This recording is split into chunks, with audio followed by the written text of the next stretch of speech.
أعوذ بالله من الشيطان الرجيم. بسم الله الرحمن الرحيم. ولا تقربوا مال اليتيم إلا بالتي هي أحسن حتى يبلغ أشده وأوفوا الكيل والميزان بالقسط لا نكلف نفسا إلا وسعها صدق الله مولانا العظيم. يا أبا ذر إني أراك ضعيفا لا تأمرن على اثنين ولا تولين مال يتيم صدق رسوله الأمين. പ്രിയപ്പെട്ട മുഅ്മിനീങ്ങളെ, സഹോദരന്മാരെ, ഇസ്ലാമിക കാഴ്ചപ്പാടിൽ എങ്ങനെയാണ് തൊഴിലെടുക്കേണ്ടത്, കച്ചവടം ചെയ്യേണ്ടത്, നമ്മുടെ അധ്വാനങ്ങളും നമ്മുടെ കച്ചവടങ്ങളും നാളെ പരലോകത്തേക്ക് കൂടിയുള്ള മുതൽ കൂട്ടാക്കാൻ എന്തൊക്കെ നാം ശ്രദ്ധിക്കണം, ഈ വിഷയമാണ് നാം ചർച്ച ചെയ്തുകൊണ്ടിരിക്കുന്നത്. ഒരു മുസ്ലിമായ കച്ചവടക്കാരൻ ശ്രദ്ധിക്കാനുള്ള 4 കാര്യങ്ങളിൽ നിന്നും 3-ാമത്തെ കാര്യമാണ് കഴിഞ്ഞയാഴ്ച പറഞ്ഞു വച്ചത്. അഥവാ അളവ് തൂക്കങ്ങളിൽ നീതി പാലിച്ചേ മതിയാകൂ.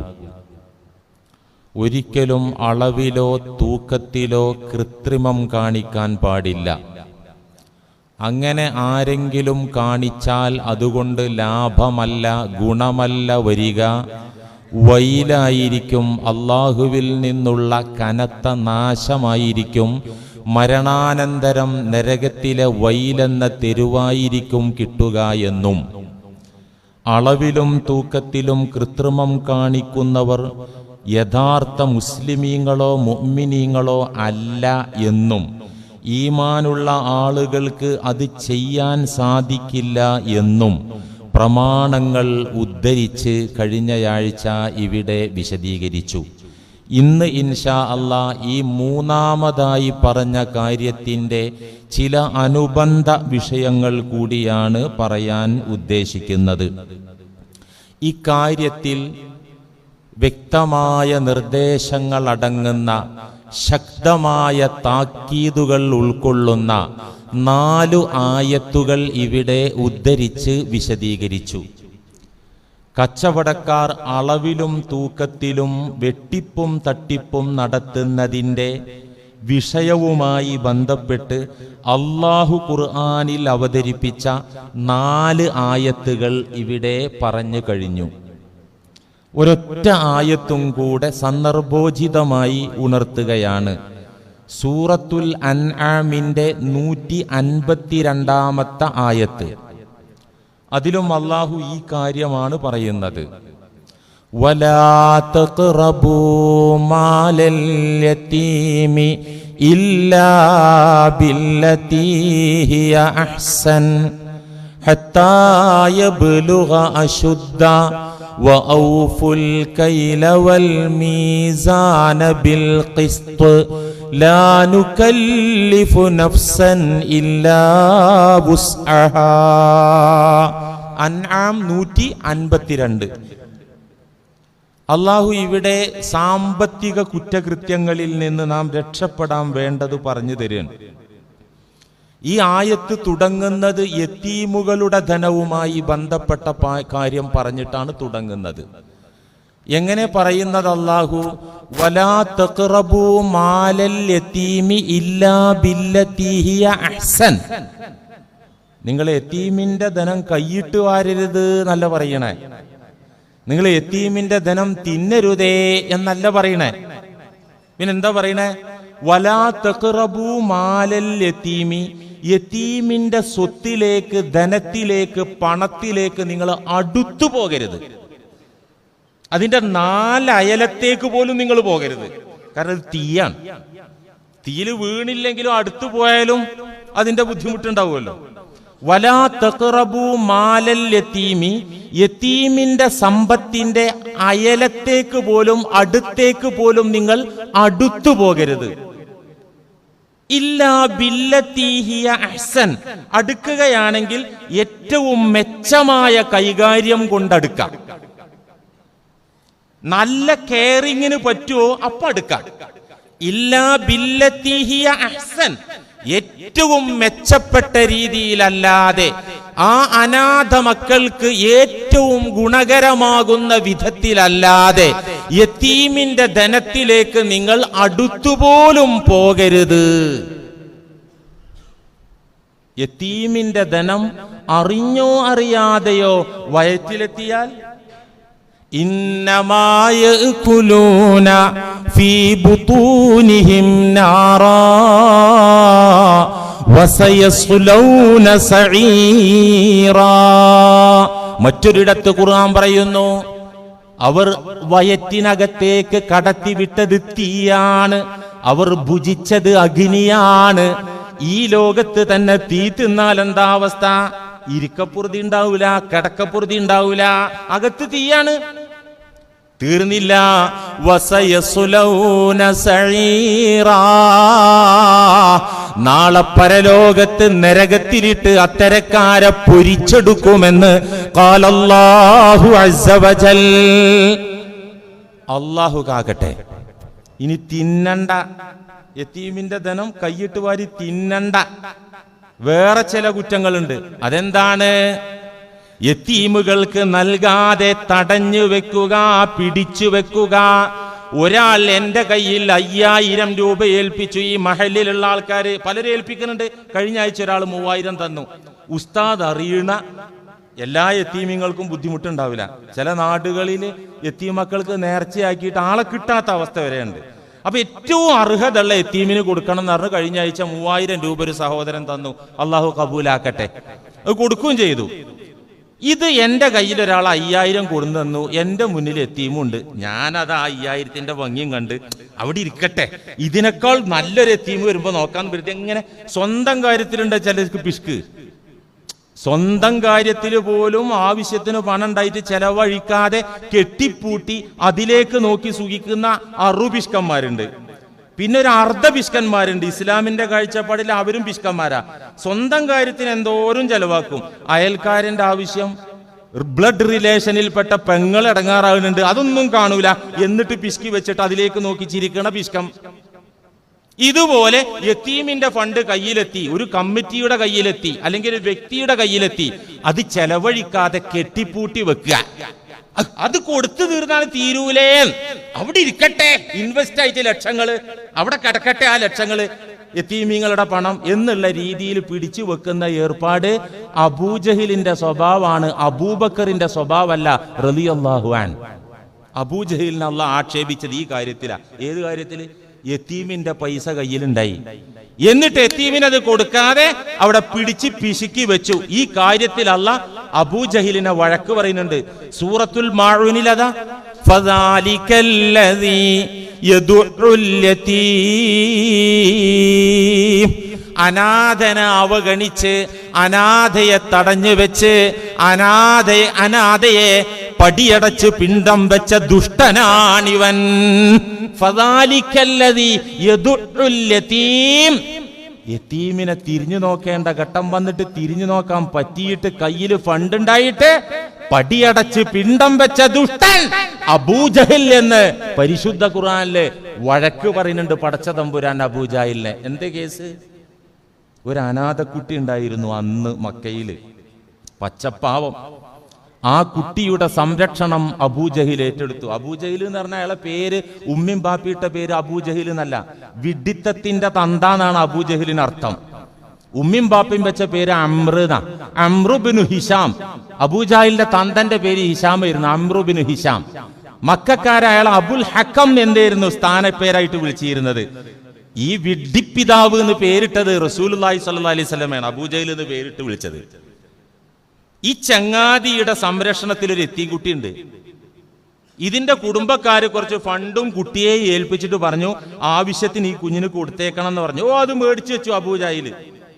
ഈ കുട്ടി തുണിയില്ലാതെ നഗ്നനായിട്ട് ആ പാവപ്പെട്ട ബാപ്പയില്ലാത്ത യതീമായ കുട്ടി തുണിയും മുണ്ടുമില്ലാണ്ട് നഗ്നനായിട്ട് അബൂജാഹിലിന്റെ വീട്ടുപടിക്കലേക്ക് കയറി ചെല്ലാണ്. എന്നിട്ട് പറഞ്ഞു, ഇക്കാന്റെ കയ്യിൽ എനിക്കുള്ള ഫണ്ട് ഉണ്ടല്ലോ, ഇച്ചിരി ഫണ്ട് ഒരു തുണി മേടിക്കാനും പട്ടിണി മാറ്റാനും അനുവദിക്കാമോ, അനുവദിച്ച് തരണം എന്ന് പറഞ്ഞിട്ട് ഈ കുട്ടി കയറി ചെല്ലാണ്. അബൂജാഹിൽ ഇങ്ങനെ ചിന്തിച്ചപ്പോ അതിപ്പോ കൊടുത്താണ് തീരുമല്ലോ, ഞാൻ തിന്നണ്ട എന്നാലും അവിടെ നിന്നോട്ടെ, അത് കൊടുത്താപ്പ തീരുമല്ലോ, ഇപ്പല്ല ഒക്കോ എന്നും പറഞ്ഞിട്ട് പടിയടച്ച് വിണ്ടം വെച്ചു പോ. ഈ സമയത്ത് അബൂജാഹിലിന്റെ കൂട്ടാളികളായ മക്കാ നേതാക്കന്മാരായ മുശിരിക്ക് കിങ്കരന്മാർ തൊട്ടടുത്തുണ്ട്. അവർ ഈ പുള്ളനോട് പറഞ്ഞു, നീ ഒരു കാര്യം ചെയ്യ് പുള്ളേ, മുഹമ്മദുണ്ട്, വലിയ നീതിമാനാണല്ലോ, വലിയ കാരുണ്യവാനാ, ദൈവദൂതനാണ് പോലും, അവിടെ ചെന്നിട്ട് പറഞ്ഞേക്ക്. കളിയാക്കി പറഞ്ഞു. ആരോട്? ഈ കുഞ്ഞിനോട്. മുഹമ്മദിനോട് പോയി പറഞ്ഞേക്ക്, ഇവിടെ നടപടിയാവില്ല, പാടുന്നതെന്ന് പറഞ്ഞു. കുഞ്ഞിന് മുഹമ്മദും ഇവരും തമ്മിലുള്ള സല്ലല്ലാഹു അലൈഹി വസല്ലം ആദർശ വൈരുദ്ധ്യവും ശത്രുതയൊന്നും കുഞ്ഞിനറിയില്ല. കുഞ്ഞത് ചിന്തിക്കാൻ സമയമായിട്ടില്ല, കൊച്ചുകുട്ടിയല്ലേ, എത്തിയും കുട്ടി. ഇവര് തമ്മിലുള്ള ശത്രുതയും പ്രശ്നമൊന്നും കുഞ്ഞിനറിഞ്ഞൂടാ. കുഞ്ഞ് വെളിയെ ഇറങ്ങിയിട്ട് ചോദിച്ചു, മുഹമ്മദ് എന്ന് പറഞ്ഞ ആളെ വീടോടെ? ചോദിച്ചറിഞ്ഞ് മുത്ത് റസൂലിന്റെ വീട്ടിലെത്തി. ചെന്നിട്ട് പറഞ്ഞു, അമ്രുബിനു ഹിഷാമിന്റെ കയ്യിൽ എൻ്റെ രക്ഷിതാക്കൾ എൻ്റെ ധനം ഏൽപ്പിച്ചിട്ടുണ്ട്. നോക്കൂ, എനിക്ക് തുണി പോലും ഇല്ല, ഭക്ഷണം കഴിക്കാനും ഇല്ല, അതിൽ നിന്നൊന്നും തരുന്നില്ല എന്ന് പറയേണ്ട താമസം ലോകം കണ്ട നീതിമാനായ മുത്ത് റസൂല് വെളിയിലേക്ക് ഇറങ്ങിയിട്ട് തുണി ഉടുക്കാത്ത ആ അനാഥക്കുട്ടിയുടെ കയ്യും പിടിച്ചിട്ട് ഒറ്റ നടപ്പ് അബൂജഹലിന്റെ മുന്നിലേക്ക്. റസൂലിനെ ചീത്ത പറഞ്ഞപ്പോ തിരിഞ്ഞു നോക്കിയിട്ടില്ല, ഇസ്ലാമിനെ വഴക്ക് പറഞ്ഞപ്പോ നേർക്ക് നേരെ ചെന്ന് സംസാരിച്ചിട്ടില്ല, പരിശുദ്ധ ദീനിന്റെ മഹിതമായ ആദർശത്തെ കൊഞ്ഞണം കുത്തിയപ്പോ അവന്റെ മുന്നിൽ ചെന്ന് ചോദ്യം ചെയ്യാൻ റസൂലുള്ള തയ്യാറായിട്ടില്ല. പക്ഷേ യതീമിന്റെ ധനം പിടിച്ചു വെച്ചു എന്ന് കേട്ട് ആ കുഞ്ഞു വന്ന് സങ്കടം പറഞ്ഞപ്പോ ആ ബാലന്റെ കയ്യും പിടിച്ചിട്ട് നടക്കുകയാണ്. അബൂജഹലിന്റെ മുന്നിലെത്തി. എടാ യാ അബാ ജഹൽ, നീ ഈ കുട്ടിയുടെ സംരക്ഷണം ഏറ്റിട്ടുണ്ടോ? ഈ കുഞ്ഞിന്റെ ധനം നിന്റെ കയ്യിലുണ്ടോ? ഈ കുഞ്ഞിന്റെ ഉത്തരവാദിത്തം നിന്റെ അധീനത്തിലാണോ? ഉവ്വ മുഹമ്മദെ, എങ്കിൽ ഈ കുഞ്ഞിന് ആവശ്യത മര്യാദക്ക് കൊടുത്തേക്ക്, ഇല്ലെങ്കിൽ ഞാൻ നിന്നെ പാഠം പഠിപ്പിക്കും. കൊടുത്തേക്കാം മുഹമ്മദെ. ആര്? അബൂജഹൽ. അപ്പൊ നബി തങ്ങൾ ആ സംരക്ഷണ ബാധ്യത നിർവഹിച്ചും കൊണ്ട് നബി തിരിച്ചു പോയപ്പോ അപ്പോഴും ഉണ്ട് വേട്ടാവളിയന്മാര് കൂടെ, അബൂജഹലിന്റെ കൂടെ. അവര് ചോദിച്ചു, ഇനി ഇത്ര ഭീരുവാണോ? മുഹമ്മദിന്റെ അഭാവത്തിൽ എന്തൊരു ശത്രുതയെ നിനക്ക്, നീ എന്തൊക്കെ വിളിച്ചു പറയല്? ആള് നേർക്ക് നേരെ ലൈവായി വന്നപ്പോ നീ ആയുധം വെച്ച് കീഴടങ്ങി പേടിച്ച് പേടിത്തൊണ്ടനായി തീർന്നോ? എന്തു പറ്റി അബുൽ ഹക്കം താങ്കൾക്ക്? അബൂജഹൽ പറഞ്ഞു, മുഹമ്മദ് എന്നോട് സംസാരിച്ചപ്പോ രണ്ട് ചുമലുകളിൽ വാപ്പിളർത്തി നിൽക്കുന്ന രണ്ട് സിംഹങ്ങൾ എന്റെ നേരെ എടുത്തു ചാടാൻ പാകത്തിൽ നിൽക്കുന്നത് പോലെ എനിക്ക് ഫീൽ ചെയ്തു. വേറെ റിപ്പോർട്ടിൽ ഇങ്ങനെ കാണുന്നു, രണ്ട് കുന്തമുനകൾ എന്റെ നേരെ പാഞ്ഞടുക്കാൻ പാകത്തിൽ നിൽക്കുന്നതായി ഞാൻ കണ്ടു. അബുൽ അല മൗദൂദി സാഹിബ് തഫ്ഹീമുൽ ഖുർആനിൽ പോലും ഈ ചരിത്രം എഴുതി വെച്ചിട്ടുണ്ട്, മുഫസ്സിറുകളൊക്കെ രേഖപ്പെടുത്തുന്നുണ്ട്. അതുകൊണ്ടാണ് ഞാൻ കൊടുക്കാന്ന് പറഞ്ഞത്. നോക്കൂ നിങ്ങൾ, അബൂജഹലിനെ നേരിട്ട് ഇടപെട്ട് ഒരു യതീമിന്റെ ധനം പിടിച്ചു വെച്ച കാരണത്താൽ അവൻ അള്ളാനെ ചീത്ത പറഞ്ഞപ്പോ ഇറങ്ങിയില്ല, റസൂലിനെ പരിഹസിച്ചപ്പോ ഇറങ്ങിയില്ല, ഖുർആനെ അധിക്ഷേപിച്ചപ്പോ നേർക്ക് നേരെ ഇറങ്ങിയില്ല. യതീമിന്റെ ധനം കൈയടക്കി വെച്ച് അത് ആവശ്യത്തിന് കൊടുക്കാത്ത കേസിൽ നേരിട്ട് പോയി സംസാരിച്ചു. അള്ളാഹു ആക്ഷേപിച്ചു, ഈ ദുഷ്ടൻ ദീനിനെ കൊഞ്ഞണം കുത്തുന്ന ഫദാലിക്കല്ലദീ യദുഉൽ യതീം. ഗൗരവമുള്ള വിഷയമാണ്. യതീമിന്റെ പണം കയ്യിലുണ്ടോ, അക്കൗണ്ടിലുണ്ടോ, ആവശ്യക്കാര് മുന്നിലുണ്ടോ, അവിടെ കിടക്കട്ടെ, സീറോ കുറച്ച് എണ്ണം കൂടട്ടെ, ഇൻവെസ്റ്റ്മെന്റ് വളരട്ടെ എന്ന് ചിന്തിക്കുന്നത് അബൂജഹലിയൻ മദ്ഹബാണ് എന്ന് എല്ലാവരും തിരിച്ചറിയാ. അത് ഇസ്ലാമിന്റെ രീതിയല്ല, കൊടുത്തേക്കണം. മാത്രല്ല യതീമിന്റെ ധനം വകമാറ്റി ചെലവാക്കുക, അത് വലിയ അപരാധാണ്. യതീമിന്റെ ധനം പള്ളിക്കെടുക്കുക, യതീമിന്റെ ധനം മദ്രസക്കെടുക്കുക, യതീമിന്റെ ധനം പാവപ്പെട്ടവർക്ക് വീട് പണിയാൻ കൊടുക്കുക, ഇത് കടുത്ത അപരാധാണ്, ചെയ്യാൻ പാടില്ല, അത് തീയാണ്. ഇതിനൊക്കെ കൈകാര്യം ചെയ്യാൻ ത്രാണിത്തവും ബോധവും ഈമാനും പക്വതയില്ലാത്ത ആളുകൾ ആ വഴിക്ക് പോകരുത്. അതാണ് ഖുർആൻ പറഞ്ഞത്, വലാ തഖറബു മാലൽ യതീമി ഇല്ലാ ബില്ലത്തി ഹിയ അഹ്സൻ. അതിന്റെ അടുത്തേക്ക്, വശത്തേക്ക് നിങ്ങൾ പോകരുത്. കൈകാര്യം ചെയ്യാൻ പറ്റൂലെങ്കിൽ പോകരുത്, ആ പണിക്ക് നിൽക്കരുത്. ഇമാം മുസ്ലിം സഹീഹിൽ ഉദ്ധരിച്ച ഹദീസിൽ കാണാം, സ്വഹാബി വര്യനായ അബൂദർ റളിയല്ലാഹു അൻഹു മദീന കേന്ദ്രമായി ഇസ്ലാമിക രാഷ്ട്രം രൂപീകരിക്കപ്പെട്ടപ്പോ, ഇസ്ലാമിക ഗവൺമെന്റ് വന്നു, മദീന ആണ് ക്യാപിറ്റല്. അപ്പൊ സഹാബാക്കൾക്ക് ഓരോ ഡ്യൂട്ടി കൊടുത്തു. റസൂലുള്ളാഹ് ഉദ്യോഗസ്ഥരായി നിയമിച്ചു. നീ ഇന്ന രാജ്യത്ത് ഗവർണറായിട്ട് പോകണം, നീ യമനിലേക്ക് ഗവർണറായി പോകണം, നീ സക്കാത്ത് പിരിക്കുന്ന ഉദ്യോഗസ്ഥനാകണം, നീ പട്ടാളക്കാരനാകണം. ഓരോരുത്തർക്കും ഓരോ അധികാര പരിധി നിർണയിച്ചുകൊണ്ട് ഓരോരുത്തർക്കും അധികാരവും ഉത്തരവാദിത്തവും കൈമാറിയപ്പോ അബൂദർ റളിയല്ലാഹു അൻഹു പയ്യെ വന്നിട്ട് പറഞ്ഞു, യാ റസൂലല്ലാഹ്, എനിക്കും ഒരു അധികാരം, ചെറിയൊരധികാരം. അത് അധികാരത്തിന്റെ കൊതി കൊണ്ടല്ലോ, നമ്മളെപ്പോലെ അധികാരസ്ഥാനം കൊതിച്ചിട്ടല്ലോ, ഇസ്ലാമിന് സേവനം ചെയ്യാനുള്ള കൊതിയുണ്ട്. ഒരു ചെറിയൊരു അധികാരം എനിക്കും തരാമോ? റസൂലുള്ളാഹി സ്വല്ലല്ലാഹി അലൈഹി വസല്ലം പറഞ്ഞു, യാ അബൂദർ ഇന്നി അറാക ലഈഫ, അബൂദറെ, നിന്നെ ഞാൻ കാണുന്നത് ബലഹീനനായിട്ടാണ്. നീ അത്ര പവർഫുൾ ആളൊന്നും അല്ല. ഒരു അധികാരം കൈയാളണമെങ്കിൽ അതിന് കുറച്ച് ഗഡ്സ് വേണം, അതിന് കുറച്ച് പവർ വേണം. അതൊന്നും ഇല്ലാത്തൊരു പാവമായിട്ടാണ് നിന്നെ ഞാൻ കാണുന്നത്. അതുകൊണ്ട് മോനെ, ലാ തഅമ്മറന്ന അലസ്നൈൻ, എന്റെ മോൻ രണ്ടാൾക്കാർക്ക് പോലും നേതാവാകരുതേ. രണ്ടാൾക്കാർക്ക്, ഒരു പഞ്ചായത്തിനല്ല, ഒരു മഹല്ലിനല്ല, രണ്ടാളുകൾക്ക് പോലും മോനെ നീ അമീറാകാൻ നിൽക്കല്ലേ മോനെ. വലാ തവല്ലയന്ന മാല യതീം, യതീമിന്റെ ധനം കൈകാര്യം ചെയ്യുന്ന ഉത്തരവാദിത്വവും പൊന്നബൂദറെ ഏറ്റെടുക്കല്ലേ. അത് ദുർബലരായ ആളുകൾക്ക് പറഞ്ഞേക്കണ പണിയല്ല. അത് ഈമാൻ കൊണ്ടും മനക്കരുത്ത് കൊണ്ടും പവർഫുൾ, ഏത് വാപ്പാന്റെ മുന്നിലും സത്യം പറയുന്ന ധർമ്മബോധമുള്ള, ധർമ്മത്തിന്റെ സംസ്ഥാപനത്തിന് ഏതറ്റം വരെ പോകാൻ ഗഡ്സുള്ള ആൾക്ക് പറഞ്ഞ പണിയാണ്. വലാ തവല്ലയന്ന മാല യതീം, യതീമിന്റെ ധനം കൈകാര്യം ചെയ്യുന്ന ഉത്തരവാദിത്വവും അബൂദറെ താങ്കൾ ഏൽക്കരുതേ. സ്വഹീഹ് മുസ്ലിമിൽ കാണാം. അതുകൊണ്ട് ഇത് ഗൗരവമുള്ള കാര്യമാണ്. നമ്മളെ ധന ക്രയവിക്രയങ്ങൾക്കിടയിൽ അനാഥരുടെ ധനം കൈകാര്യം ചെയ്യുന്നിടത്ത് നല്ല ജാഗ്രത നമ്മൾ പാലിച്ചേ പറ്റൂ.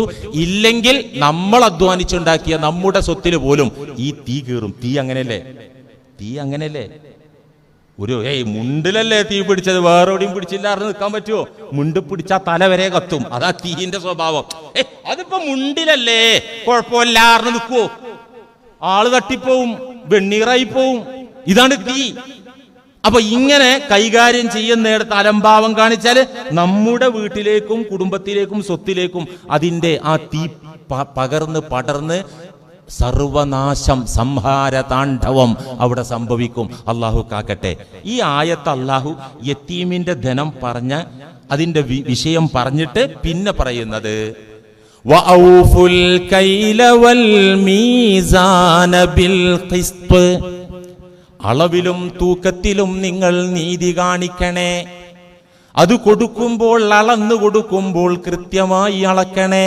തൂക്കി കൊടുക്കുമ്പോൾ കൃത്യമായി തൂക്കി കൊടുക്കണേ. എന്നിട്ട് പറയുന്നു, ലാ നുകല്ലിഫു നഫ്സൻ ഇല്ലാ വുസ്അഹാ. ഇത് കേട്ട് നിങ്ങൾ പേടിക്കണ്ട. നിങ്ങളെ ത്രാസിന് നിങ്ങൾ അറിയാത്തൊരു ഡാമേജ് ഉണ്ട്. എപ്പ തൂക്കിയാലും 25 മില്ലിഗ്രാം ഷോർട്ടായിട്ടാ തൂങ്ങണേ. നിങ്ങളത് അറിഞ്ഞിട്ടില്ല. അങ്ങനെ അറിയാതെ പെട്ടുപോയതിൽ നിങ്ങൾക്ക് കുഴപ്പം വരൂല. ലാ നുകല്ലിഫു നഫ്സൻ ഇല്ലാ വുസ്അഹാ. അസാധ്യമായത് കൊണ്ട് അള്ളാഹു നിങ്ങളെ കൽപ്പിക്കുകയോ ശിക്ഷിക്കുകയോ ചെയ്യൂല. അറിയാതെ പറ്റിപ്പോയതിന് കുഴപ്പമില്ല. നിങ്ങൾക്ക് ശ്രദ്ധ വേണം, ജാഗ്രത വേണം. പിന്നെ അറിയാതെ പറ്റിപ്പോകുന്നതിൽ നിങ്ങൾക്ക് മാപ്പ് കിട്ടും എന്ന് പരിശുദ്ധ ഖുർആനിലൂടെ അള്ളാഹു അറിയിക്കുകയാണ്. മഹാന്മാര് പറയുന്നുണ്ട്, നിസാരമായ ഇച്ചിരി ധാന്യത്തിന് വേണ്ടി, മസാലപ്പൊടിക്ക് വേണ്ടി, ഇച്ചിരി എണ്ണക്ക് വേണ്ടി അളവിലും തൂക്കത്തിലും തട്ടിപ്പും വെട്ടിപ്പും നടത്തിയാൽ അതിനു പകരം കിട്ടുന്നത് വൈലാണ്. വൈല് പ്രവിശാലമായ ആകാശഭൂമികളോളം വിശാലമായ സ്വർഗത്തെയാണ് വിറ്റ് തുലക്കുന്നത്. 50 ഗ്രാം ചരക്ക് കള്ളത്തൂക്കം തൂക്കിയിട്ട് 50 ഗ്രാം ഇങ്ങോട്ട് കിട്ടാൻ വേണ്ടിയിട്ട് എന്താ വിറ്റ് കളയുന്നത്? ആകാശഭൂമികളോളം വിശാലമായ സ്വർഗം വിറ്റ് തൊലക്കുക. ഇങ്ങോട്ട് എന്താ കിട്ടണേ? 50 ഗ്രാം അല്ലെങ്കിൽ 100 മില്ലി ലിറ്റർ. ഇതിനു വേണ്ടി പ്രവിശാലമായ സ്വർഗം നഷ്ടപ്പെടുത്തുന്ന വിഡ്ഢി, പമ്പര വിഡ്ഢികൾ. ഇതിൽ ഏറ്റവും വലിയ അപകടം നിങ്ങൾ എല്ലാവരും ഒന്ന് ശ്രദ്ധിക്കണം. ആ ഉറക്കൊക്കെ മാറ്റിക്കോ, അല്ലെങ്കിൽ ഉറങ്ങിക്കോ. മൊയ്ലേര് പറയുന്നത് ഞാൻ കേൾക്കണില്ല എന്നുള്ള രീതിയിൽ ഉറങ്ങിക്കോ, കുഴപ്പമൊന്നുമില്ല. എല്ലാവരും ഇങ്ങോട്ടൊന്ന് ശ്രദ്ധിക്ക്. ഈ പണി ആര് ചെയ്താലും ഇത്തരക്കാർക്ക് അവസാനം ഒന്ന് തൗബ ചെയ്ത് നന്നാകണം എന്ന് ചിന്തിക്കണ നേരത്ത് അതിനു പോലും ചാൻസ് കിട്ടൂല. ഇച്ചിരി വയസ്സൊക്കെ ആവുമ്പോൾ നമ്മളെന്താ നാട്ടിൽ സാധാരണ അടപ്പുണ്ടല്ലോ, ഇച്ചിരി വയസ്സ്, മുടിയ ഫുള്ള് കറുത്തു അല്ലേ, തേയിലയിൽ പഞ്ചസാര കലർന്നത് പോലെ ഇച്ചിരി വെളുത്തല്ല, മൊത്തം വെളുത്തു, ക്ഷീണമൊക്കെ തുടങ്ങി, സ്കിന്നൊക്കെ ഇങ്ങനെ ചുരുണ്ടുകൂടി. അപ്പുണ്ടല്ലോ ഇനിയിപ്പോൾ ഒരു ഹജ്ജിനൊക്കെ പോയിട്ടൊന്ന് നേരാൻ വഴിക്ക് നടക്കാം, ഒന്ന് തൗബ ചെയ്യാം, നല്ല കാര്യം. കാരണം ഫിനിഷിംഗ് പോയിന്റിലെങ്കിലും നന്നായി കിട്ടൽ ആവശ്യമാണ്. യാത്രയിലുടനീളം ഇയാൾ ആറാമ്പറപ്പെടുത്തു. ലാസ്റ്റ് വണ്ടി ഇറങ്ങാൻ നേരത്ത് ലക്ഷ്യസ്ഥാനത്ത് ഇറങ്ങുക, അത് കാര്യം തന്നെയാണ്. അങ്ങനെ നന്നാകണം, അവസാനെങ്കിലും നന്നാകണം. ഇങ്ങനെ ഒരാൾ നന്നാകാൻ തീരുമാനിക്കണ നേരത്ത് ഈ ഹംക്കിന് നന്നാകാൻ പറ്റില്ല. ഏത് ഹംക്കിന്? തൂക്കത്തിലും അളവിലും കൃത്രിമം കാണിച്ച് 10 കൊല്ലം കച്ചവടം ചെയ്ത, 5 കൊല്ലം കച്ചവടം ചെയ്ത, വേണ്ട 1 കൊല്ലം കച്ചവടം ചെയ്ത ഇച്ചങ്ങാതിക്ക് തൗബ ചെയ്ത് നന്നാകാനും പറ്റൂല. ഇസ്ലാം പറയുന്നു ലാ യുംകിനു തൗബത്തു മിൻഹാ, അളവ് തൂക്കത്തിൽ കൃത്രിമം കാണിച്ച് കച്ചവടം ചെയ്ത ദുഷ്ടന്മാരായ കച്ചവടക്കാർക്ക് തൗബ ചെയ്യാൻ പോലും സാധ്യമല്ല. എന്തുകൊണ്ട്? ഇത് ലാ യുഅറഫു അസ്ഹാബുഹാ ഹത്താ യുജ്മിഅഹും വയുഅദ്ദിയ ഹുഖൂഖഹും. എന്തുകൊണ്ട് സാധ്യമല്ല? ആർക്കും തൗബ ചെയ്തൂടെ മൊയ്ലേരെ? ആർക്കും നന്നായിക്കൂടെ മൊയ്ലേരെ? നന്നാകാം, പക്ഷെ നന്നാകാൻ അവസരം നഷ്ടാകും. എന്തുകൊണ്ട്? ആരൊക്കെ പറ്റിച്ചു എന്ന് കണ്ടെത്താൻ പറ്റൂല. കസ്റ്റമേഴ്സായിട്ട് വേലായുധം വന്നിട്ടുണ്ടാവും, കുര്യാഘോസ് വന്നിട്ടുണ്ടാവും, അന്ത്രമ്മൻകുട്ടി വന്നിട്ടുണ്ടാവും. ഒരു കൊല്ലാണ് കച്ചവടം ചെയ്തെങ്കിൽ എത്ര ആൾക്കാർ വന്നു പോയിട്ടുണ്ടാകും? ലാ യുഅറഫു അസ്ഹാബുഹ, ഈ പറ്റിക്കപ്പെട്ട ആൾക്കാരാരാന്ന് അറിയില്ല. അറിഞ്ഞാലല്ലേ അവരെന്ന് വിളിച്ചു കൂട്ടിയിട്ട് ഒന്നുകിൽ പൊരുത്തപ്പെടിക്കുക അല്ലെങ്കിൽ നഷ്ടം കൊടുക്കുക എന്നുള്ളൊരു സംഭവം അപ്പോഴല്ലേ പറ്റൂ. ഈ ചങ്ങാതിക്കതിന് കഴിയോ കൂട്ടരെ? 5 കൊല്ലം തട്ടിപ്പിന്റെ കച്ചവടം നടത്തിയിട്ട് ആ തട്ടിപ്പിനിരയായ ആളുകളെ കണ്ടെത്താൻ പറ്റാത്ത സാഹചര്യത്തിൽ ഇയാൾക്ക് തൗബ എന്നാവോ? ആളുകൾ പൊരുത്തപ്പെടാതെ ഇവൻ എന്തോരം അള്ളാനോട് പൊട്ടിക്കരഞ്ഞാലും ആ തൗബ സ്വീകാര്യമല്ല, തൗബ ഫലവത്തല്ല. അള്ളാഹു അത് കേൾക്കൂല, ആ ഇസ്തിഗ്ഫാർ കേൾക്കൂല. അതുകൊണ്ട് ഇങ്ങനത്തെ ആളുകൾക്ക് അവസാനം തൗബ ചെയ്ത് രക്ഷപ്പെടാൻ പോലും പറ്റൂല എന്നുള്ള അള്ളാഹു കാക്കട്ടെ. ഭയങ്കര അപകടമാണത്. അതുകൊണ്ട് അത്തരം പ്രവൃത്തി ഉള്ള ആളുകൾ പെട്ടെന്ന് റിലീസാകുക, കാണുന്ന അറിയുന്ന ആളുകളെ കൊണ്ട് പൊരുത്തപ്പെടിക്കുക. ഹജ്ജിനൊക്കെ പോകുമ്പോൾ ഞാൻ കച്ചവട സ്ഥാപനത്തിലൊക്കെ നിന്നതാണ്, അറിഞ്ഞോ അറിയാതെയൊക്കെ വല്ലതും പറ്റിയിട്ടുണ്ടെങ്കിൽ മാപ്പാക്കണം എന്ന് പറയുന്നെ വേണം. അങ്ങനെ തന്നെ പറയണം. മാത്രല്ല മായം ചേർക്കല് ഈ ഗണത്തിൽ പെടും. അളവ് തൂക്കത്തിലെ വെട്ടിപ്പിന്റെ ഗണത്തിൽ പെടും മായം ചേർക്കല്. അതെങ്ങനെ? 1 ലിറ്റർ വെളിച്ചെണ്ണ ചോദിച്ചേ, അവിടെ 900 മില്ലി ലിറ്ററാ കൊടുക്കണേ. 100 വ്യാജന ഡ്യൂപ്പ, വ്യാജനായ ഓയിൽ അതിലേക്ക് മിക്സ് ചെയ്തിരിക്കുകയാണ്. അപ്പൊ 1 ലിറ്റർ ചോദിച്ചവന് 900 മില്ലി ലിറ്റർ കൊടുത്തിട്ട് അവിടെ അളവില് കുറവ് വരുത്തി. അത് അറിയാണ്ടിരിക്കാൻ വേണ്ടി മായം ചേർത്തു. 1 കിലോ മസാലപ്പൊടിയാ ചോദിച്ചത്, അതിനകത്ത് വ്യാജനക്കേറ്റി, അളവ് കൃത്യമല്ല. ഫമൻ ഖലത ബിത്ത്വാമി തുറാബൻ ഔ ഗൈറഹു ഫഹുവ മിനൽ മുതഫിഫീന ഫിൽ കൈലി വൽ മീസാൻ. ഇസ്ലാം പറയുന്നു ഭക്ഷണത്തിൽ മണ്ണ്, പണ്ടേന്ന് മണ്ണ്, ഒരു ചാക്കരിയിലേക്ക് ചിരിപൂഴി അല്ലേ? അത് ഇപ്പൊ അങ്ങനെയല്ല. ഇപ്പൊ മണ്ണൊന്നല്ല, വേറെ ഒരുപാട് സാധനങ്ങളുണ്ട് മായം ചേർക്കാനായിട്ട്. ഇങ്ങനെ മായം ചേർക്കുന്ന ആളുകൾ ഫഹുവ മിനൽ മുതഫിഫീന ഫിൽ കൈലി, അളവിലും തൂക്കത്തിലും വെട്ടിപ്പ് നടത്തുന്ന, വൈലെന്ന തെരുവുണ്ടെന്നല്ല പറഞ്ഞ, സർവനാശമുണ്ടെന്നല്ല പറഞ്ഞ ഗ്രൂപ്പിൽ പെട്ടവരാണ് കച്ചവട ചരക്കിൽ മായം ചേർക്കുന്ന ആളുകൾ എന്ന്. നമ്മുടെ പൂർവീകരായ മഹാന്മാർ, സഹാബത്ത്, താബിഉകൾ, തബഉ താബിഉകൾ, ഇമാമുകൾ, ഔലിയാക്കൾ, അവർക്കൊക്കെ ഇതിലുണ്ടായിരുന്ന ശ്രദ്ധ. അവരൊക്കെ അള്ളാന്റെ അടുക്കൽ വളർന്നത് അതുകൊണ്ടാ. ഫുലൈൽ ഇബ്നു ഇയാദ് റളിയല്ലാഹു അൻഹുവിന്റെ മകന് ഒരു ദിവസം സ്വർണ്ണ കോയിന് നന്നായിട്ട് തേച്ചുരച്ച് കഴുകാണ്. വിൽക്കാൻ കൊണ്ടുപോകുന്ന സ്വർണ്ണ കോയിൻ വീട്ടിലിരുന്നിട്ട് ഒരച്ച് ക്ലീനാക്കുക, ചളി കളയാൻ. ഇന്നിപ്പോൾ നമ്മൾ ജ്വല്ലറിയിൽ വിൽക്കാൻ കൊണ്ടുപോയാൽ നമ്മൾ ചളി കളയണ്ട. അവർ നല്ല ഗ്യാസ് നല്ല ചൂടാക്കിയിട്ട് കത്തിച്ചിട്ടാണ് അവരെന്താക്കുക അതിലെ പൊടിയും ചെളിയും കളയുക. അന്നിപ്പോൾ അങ്ങനത്തെ സംവിധാനമൊന്നുമില്ല.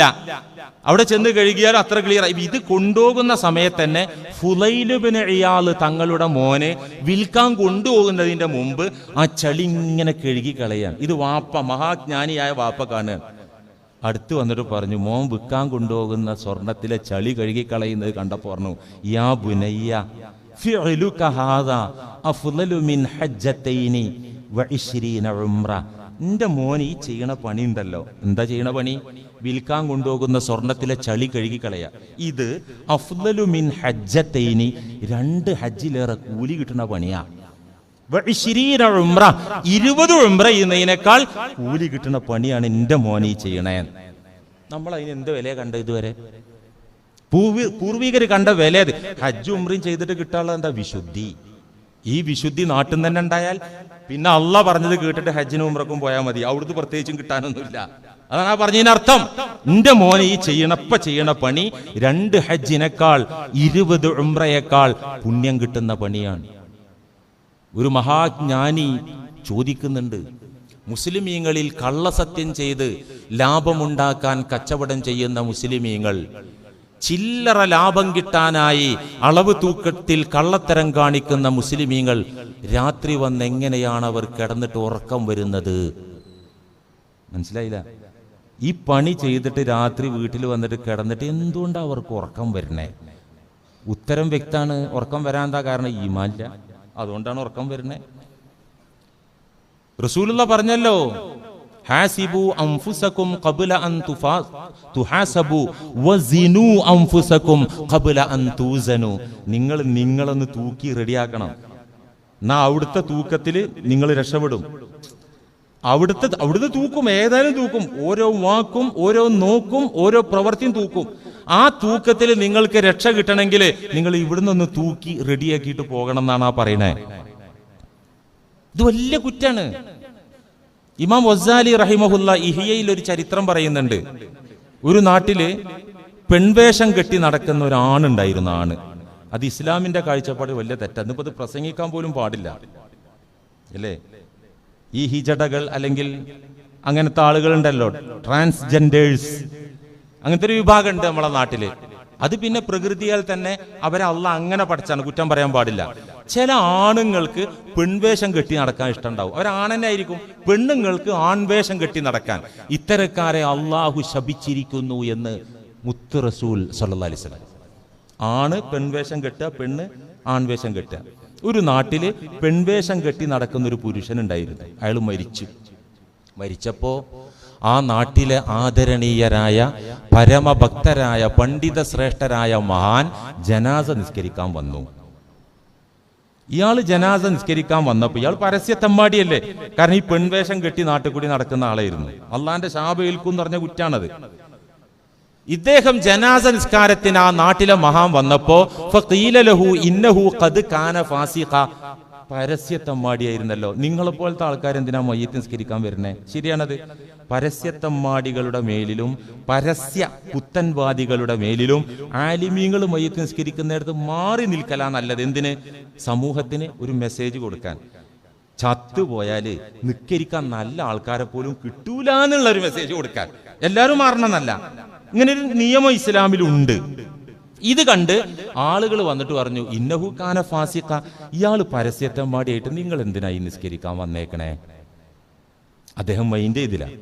ആ സോഫയിൽ എന്നിട്ട് വൃത്തിയായിട്ട് ആ ജനാസ നിസ്കരിച്ചു. സലാം വീട്ടിയപ്പോൾ വട്ടം കൂടി ആൾക്കാർ പിന്നാലെ, നിങ്ങൾ എന്തിനാ ഈ ജനാസ നിസ്കരിക്കാൻ വന്നേക്കണേ?